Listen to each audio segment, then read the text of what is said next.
তো hello class 9, আশা করছি তোমরা সবাই ভালো আছো। তোমার তো আর হাতে গোনা কয়েকটি দিন মাত্র, তারপর শুরু হচ্ছে তৃতীয় পর্যায়ক্রম উন্নয়ন অর্থাৎ ফাইনাল পরীক্ষা। তাই তোমাদেরও বেশি সময় নষ্ট না করে ভূগোল বিষয়ে প্রশ্নমান 3-এর এমন বাছাই করা 8টি সেরা সাজেশন নিয়ে এসেছি, যা তোমাদের স্কুলে পড়ার হুবহু 100% চান্স আছে। তোমাদের তো 4টি 3 নাম্বার দিয়ে 3-4-12, তার মধ্যেই তোমরা কমন পাবে। চলো তাহলে বেশি সময় নষ্ট না করে আজকে সেই প্রশ্নগুলি দেখিয়ে দিই।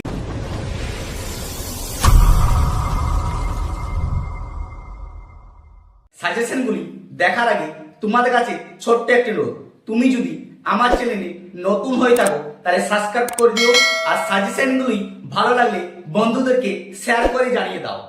দেখো তোমাদের সেই গুরুত্বপূর্ণ সাজেশনগুলির মধ্যে প্রতিটি প্রশ্নের মান হচ্ছে 3। এখানে যতগুলি প্রশ্ন দেওয়া আছে সব প্রতিটি মান 3। ভালো করে প্র্যাকটিস করে 100% সে তোমাদের স্কুলে কমন পাবে।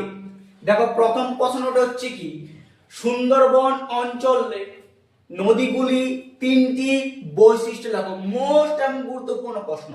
2 নম্বর প্রশ্ন হচ্ছে পশ্চিমবঙ্গে প্রধান মৃত্তিকা অঞ্চল সম্পর্কে আলোচনা করো, অথবা পশ্চিমবঙ্গের পাট শিল্পের সমস্যাগুলি কি। এই দুটোর মধ্যে যে কোনো একটি দিতে পারে, কিন্তু দিবে দুর্যোগ ও বিপর্যয়ের মধ্যে পার্থক্য। মোস্ট এবং বিশাল গুরুত্বপূর্ণ প্রশ্ন, যেটা তোমাদের স্কুলে প্রায় স্কুলে দেয়। অথবা আবহাওয়া ও ক্ষয় বিবরণের মধ্যে পার্থক্য। এই দুটো পার্থক্যের মধ্যে একটা পার্থক্য তোমরা পাচ্ছ 100% গ্যারান্টি। 4 নম্বর হচ্ছে পশ্চিমবঙ্গের চা শিল্পের বর্তমান সমস্যাগুলি কি কি। 5 নম্বর হচ্ছে চিত্রসহ অনুসুর ও অপসুরের অবস্থান বর্ণনা করো। মোস্ট এবং বিশাল গুরুত্বপূর্ণ প্রশ্ন। 6 নম্বর হচ্ছে সিল্ট মালভূমির 3টি বৈশিষ্ট্য লেখো, অথবা মানচিত্রের 3টি গুরুত্ব লেখো। দুটোর মধ্যে যে কোনো একটি দিবে, 100% শিওর থাকছে।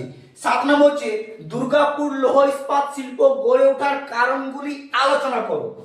8 নম্বর প্রশ্ন হচ্ছে প্রচলিত ও অপ্রচলিত সম্পদের 3টি পার্থক্য লেখো, অথবা অক্ষরেখা বা দ্রাঘিমা রেখার মধ্যে পার্থক্য।